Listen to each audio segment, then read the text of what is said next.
Hey guys, welcome back to Downcountry Nation. My name's Desmond, and today we're going to be talking about the Revel Ranger. So about a week ago, I got an awesome opportunity to go up to Canton, North Carolina and test a Revel Ranger with Cane Creek suspension front and rear. So that means the Cane Creek helm and the awhile in the back.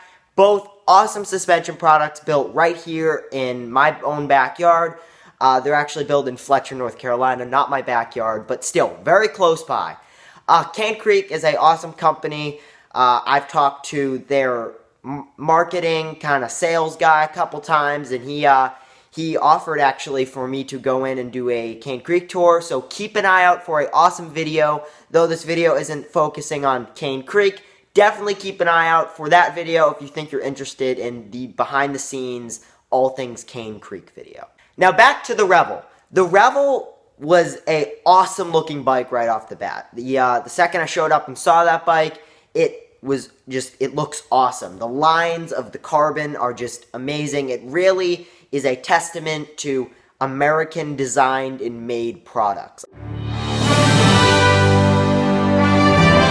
I think American products really do have a different kind of love than things made across the country. That's why I like working with brands in America.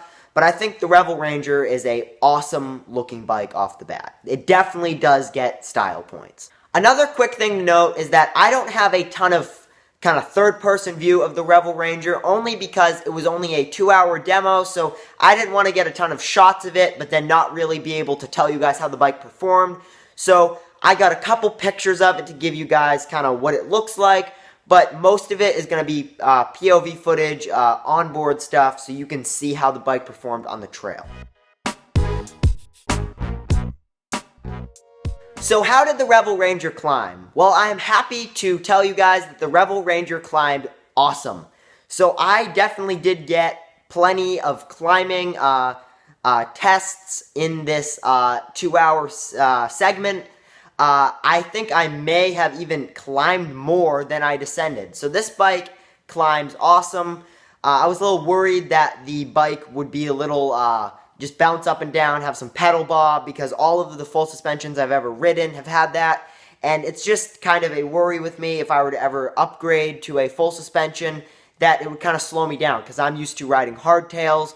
So I'm used to having no bob up and down other than the front suspension. And I actually run my front suspension pretty stiff because I really just don't like that. And I am really happy to announce that the Revel Ranger had little to no pedal bob, and the Cane Creek awhile on the back made the bike even more of a joy to pedal. And it just went straight up the hill. Actually, one of the guys testing a bigger travel Revel was like, "Man, you want an e-bike?" And I was like, "No," but it felt like an e-bike. All of the power from my legs was going straight into the bike, and I wasn't even that tired. I was actually riding flat pedals too, which I don't do that much, but it still felt super fast and super light. The bike was around, I'd say, 25, 26 pounds, which is still super light for a downcountry bike. The tires on it were pretty big, so still awesome bike. It climbs amazing, and you guys...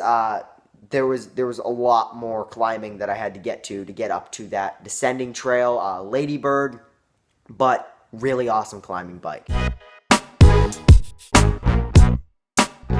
So how did the bike descend? Well, it went downhill like a trail bike, which I'm super happy to announce that it is a awesome, capable descender too. When most people think of a fast uphill climbing bike, a cross-country bike, if you will, that it doesn't descend that well. I don't think anything held the Revel Ranger back. I think it descended actually a little bit better than it climbed. And not saying it didn't climb well at all. I would feel comfortable racing all of my XC races on this bike, and maybe even some light enduro races on it. But this bike climbed amazing and descended even better. It went downhill super well. The awesome Maxxis tires gave it plenty of grip, but it just felt very, very controlled and smooth, like you could flow on it. And the rear suspension under braking was just so smooth, it didn't feel like I was getting jerked around. I could pop off of every single route. That's another thing about smaller travel bikes. I know some people like to ride 160 enduro bikes, and I really don't agree with that. I love shorter travel mountain bikes, and I think the Revel Ranger is one of the best short travel downcountry bikes on the market. And they're not even that expensive compared to bikes like Yeti or other brands like that. It's an awesome bike, and I really look forward to riding the Revel Ranger again. So how did it feel in the air? I can't claim to be a downhill next Louis Bruni racer, but I can get some air and jump. Why I'm not the best jumper is because NICA and XC racing doesn't call for a ton of jumping skill, but I've been actually working on that because I think you should really be an all-around mountain biker instead of just being good at one thing. I think enduro racers should be training for XC, and XC racers should be training like enduro racers. Not saying that you should stop training your XC, but I think everybody should be a good all-around mountain biker, and that is my goal, to be the best all-around mountain bikers. Not to get off on a rant, but this bike jumped awesome. It felt super capable. I hit every single jump that I thought the bike was capable with, and it just floated over everything. It was super smooth, and the landing, the 115 millimeters of travel, guys, Revel, this was a awesome choice of travel. I know what the 160 guys are saying, man, that's nothing. That's like cross country. I think it felt super balanced with the CBF suspension, and I felt like it was almost bottomless. It was an awesome bike, and I just felt like I could keep going. And actually, I got down to the bottom of, back to the bottom of Burn Park, Chestnut Mountain, and the guys at Cane Creek were like, man, you used all the suspension. I was like, really? I felt like I had more, but the bike was an awesome descender, and I really loved it. And I would really like to, in the future, get a hold of this bike and have it be one of my personal bikes. But until then, I am going to talk to everyone about this and tell them that the Revel Ranger is a good option if they are looking for a short travel trail bike or downcountry bike. Another highlight of that day was I got to ride a SRAM T Type GX AXS drivetrain. That's a lot of words, but it was a awesome drivetrain. I've always been a little weary of wireless drivetrains just because if your battery dies on the trail, I like to ride for a long time, so if my battery just dies, you don't have shifting. But honestly, guys, I think for the everyday rider who can afford SRAM T Type AXS shifting, I think this is a great option. I know everybody's saying you can stand on it. That's a big thing going on right now. But honestly, guys, it shifts so well under load. All the guys at Cane Creek were like, man, they were in a small hard gear at the start, and I was about to pedal away, and they were like, just test it. They're like, you can shift it under load, and I did it, and I was like, wow. I was like, this actually works. So another plus. Another thing to talk about is that it doesn't shift super smoothly when you're just pedaling, but it shifts way better actually when you're pedaling hard. And I know a lot of people have said this.